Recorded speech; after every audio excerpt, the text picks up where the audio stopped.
You may have already heard by now, but we're going to be getting a novel about Roronoa Zoro. This will detail his life prior to meeting Luffy, and I think this is very interesting.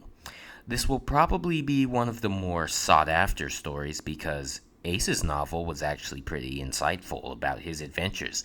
And what you come to understand is that Ace's journey to becoming a member of the worst generation mirrored Luffy's a lot.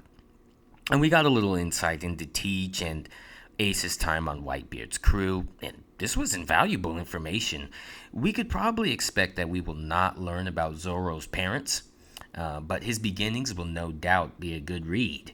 Now, with Zoro's sense of direction being what it is, I don't see him being able to use a log pose, map, or a compass, but we do know that he once was responsible for himself because he gained notoriety as the quote, pirate hunter. So, who exactly did he hunt? I know that this will become fodder for the Sanji fans if it isn't as cool as the Vinsmoke background arc. You know, the Zoro Sanji competition encompasses everything involving either of them. I also saw One Piece fans on X disappointed because we got a Eustace Kid background story primarily from an SBS.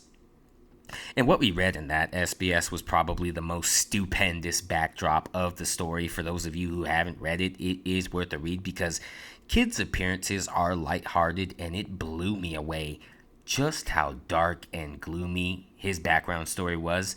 And make no mistake, I'd encourage you not to wait until your favorite YouTuber does a breakdown, and definitely don't read a summary on Reddit.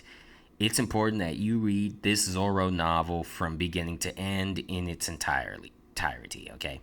If I could read any novel or have any novel made about any character, I'd first like a red-haired Shanks novel detailing his life before and after joining Roger's crew, a Gold D. Roger novel talking about his journey before finding the last island, God Valley, and discovering his terminal sickness.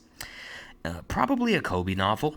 They would focus on his training after joining the Marines. This one, I expect the most. They probably will make this one.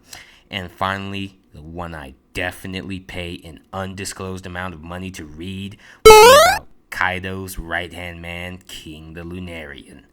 What true One Piece fan wouldn't want to know about the adventures of the Beast Pirates? You know, you see him actually meet Kaido in that situation where Kaido would tell him, I'm the only one who can change the world, in that impression that he made on King. So I would love to hear that story from beginning to end. As the story does come to an end and the Elbaf phase of the story is on the horizon, we expect things to be revealed, and a lot of things may be in a novel or an SBS. When you think about it, much of the miscellaneous information and history of characters, it's not that it's not relevant to the direction of the story in its current state, but it's just probably won't appear in the manga. So we enjoy getting to know things like this. But what do you think? Will you give it a read? What novel would you like to read if you could have any single novel made? And no Blackbeard pirates allowed. All right, I'll see you guys soon. I am the great destroyer, the taker of life.